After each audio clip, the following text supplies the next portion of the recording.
हज़रत मोहम्मद सल्लल्लाहु अलैहि वसल्लम ने फरमाया कि क़यामत के करीब लोग बादलों और ज़मीन के दरमियान छलांग लगाएंगे। आदमी लंबा फासला तय करेगा और इसका सफ़र हवा से चलने वाले बादलों की तरह तेज होगा। वो बादलों जैसी चीज़ पर सवार होंगे। अरब के चरवाहे ऊंची इमारतों की तामीर में एक दूसरे से मुकाबला करेंगे। अरब की ज़मीन एक बार फिर खेतों और नदियों में तब्दील हो जाएगी। एक फितना उठेगा जो अरब के हर घर तक पहुंच जाएगा। ये वो दिन होगा जिनमें मजहबी जहालत फैलेगी। एक औरत दूसरी औरतों के साथ हज पर जाएंगी, लेकिन उसके साथ कोई मर्द नहीं होगा। क़यामत के करीब एक औरत अपने मालिक को जन्म देगी, यानी कि बच्चा अपनी माँ पर हुक्म चलाएगा। औरत की सोहबत की ख्वाहिश की जाएगी और दौलत को जिंदगी में कामयाबी का वाहिद सबूत समझा जाएगा। जहाँ तक गुर्बत का ताल्लुक है तो लोग दौलत के बाद नाशुक्र हो जाएंगे और फिर एक दूसरे को हकीर समझेंगे। यहाँ तक कि जब कोई आदमी खबर के पास से गुजरेगा तो वो ख्वाहिश करेगा कि काश मैं इसकी जगह होता। ईमानदार लोग खत्म हो जाएंगे, नाकाबिले एतबार को पीछे छोड़ जाएंगे। बेईमान लोग बाकी रहेंगे और वो एतमाद करने के काबिल नहीं समझे जाएंगे। हुकूमत उन लोगों के हाथ में होगी जो इसके हकदार नहीं होंगे। आखिरी जमाने में जाहिल आलिम होंगे। लोग नमाज के लिए जमा होंगे, लेकिन उन्हें इमामत के लिए कोई इमाम नहीं मिलेगा। औरत अपने शौहर के कारोबार में मदद करेगी और इसे कारोबार में बहुत ज्यादा मुनाफा होगा। तिजारत का रिवाज होगा, जलजले बढ़ने लगेंगे, शराब खूब पी जाएगी, लोग रात को देर तक नाचेंगे, वक्त तेजी से गुजरेगा, मुसीबतें जाहिर होंगी। ऐसा जमाना आएगा कि एक शर्मगेज वाक़या पेश आएगा जिसमें कातिल को ये पता नहीं होगा कि उसने क्यों कत्ल किया और कत्ल होने वाले को ये पता नहीं होगा कि उसे क्यों कत्ल किया गया। औरतें कपड़े पहनकर भी नंगी होंगी। औरतें दुनियावी काम दुनिया की ख्वाहिश से करेंगी, जरूरत से नहीं। झूठी गवाही दी जाएगी और सच को छुपाया जाएगा। एक आदमी अपनी माँ की नाफरमानी करेगा और अपनी बीवी की इताअत करेगा, जबकि अपने बाप से परहेज करेगा और अपने दोस्तों से नरमी से बात करेगा। लोग इन चीजों को हलाल समझेंगे जिसे उनके बाप दादाओं ने हराम करार दिया था, जैसे कि सूद लेना, और वो इसे भी हराम कर देंगे जिसे उनके बाप दादाओं ने हलाल समझा था। सूद फैलाया जाएगा। वो वक्त जल्दी ही आएगा जब लोग इस बात की परवाह नहीं करेंगे कि वो जो कुछ हासिल करते हैं वो कानूनी है या गैर कानूनी। कयामत उस वक्त तक कायम नहीं होगी जब तक मेरे मानने वाले पिछली उम्मतों के अमाल को नकल करके उनकी पैरवी ना करें।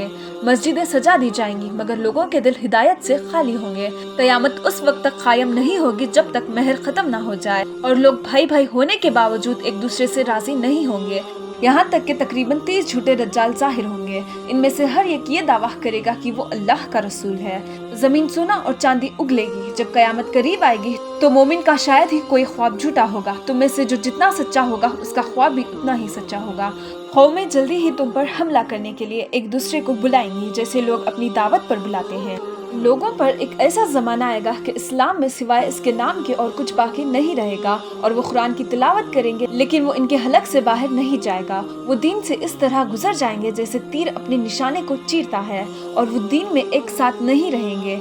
ये तो वो निशानियां थी जो कि पूरी हो चुकी है या हो रही हैं, लेकिन नबी पाक सल्लल्लाहु अलैहि वसल्लम ने कयामत की कुछ निशानियां ऐसी भी बताई थी जो कि बहुत जल्द पूरी होती नजर आ रही हैं। जैसे कि मोहम्मद सल्लल्लाहु अलैहि वसल्लम ने फरमाया था कि कयामत के नजदीक माल की फरावानी हो जाएगी। कोई इंसान भी ज़कात कबूल नहीं करेगा और जब कोई इंसान इसे किसी के सामने पेश करेगा तो वो इंसान कहेगा कि मुझे इसकी कोई जरूरत नहीं। वर्ल्ड इकोनॉमिक फोरम के मुताबिक 2050 तक दुनिया में एक्सट्रीम पॉवर्टी 2% तक गिर जाएगी और जिस तरह से दुनिया की इकोनॉमिक ग्रो कर रही है ऐसा होना बिल्कुल पॉसिबल है।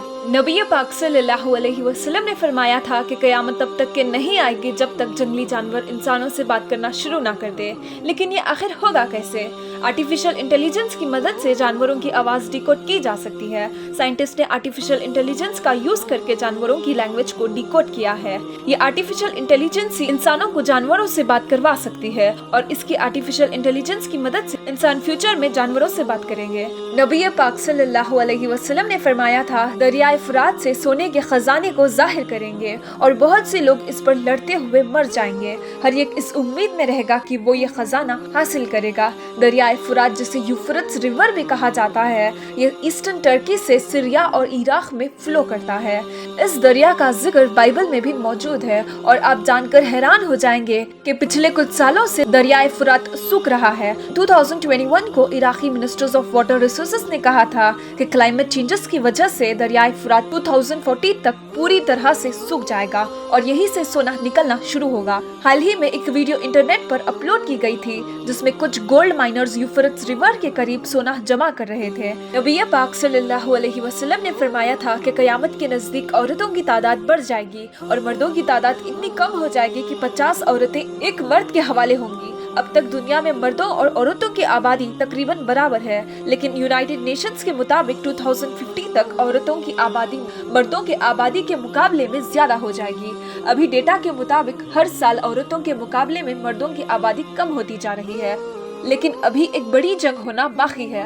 जैसे कि नबी पाक सल्लल्लाहु अलैहि वसल्लम ने फरमाया था, कयामत उस वक्त तक कायम नहीं होगी जब तक कि दो बड़े ग्रोह आपस में ना लड़े और दोनों तरफ से बहुत ज्यादा हलकतें होंगी और वो एक ही मजहबी अकीदे पे चल रहे होंगे और इस तरह जंगों के बाद मर्दों की तादाद कम बढ़ जाएगी। आज तक दुनिया की हिस्ट्री में ऐसा कोई नहीं गुजरा जो अपने दौर से कई सौ साल बाद होने वाले हालतों को इतनी डिटेल के साथ बता सके। ऐसा करना किसी के लिए भी इम्पॉसिबल है, लेकिन हमारे नबी सल्लल्लाहु अलैहि वसल्लम ने ये करके दिखाया है और यही इनके सच्चे होने की दलील है। बेशक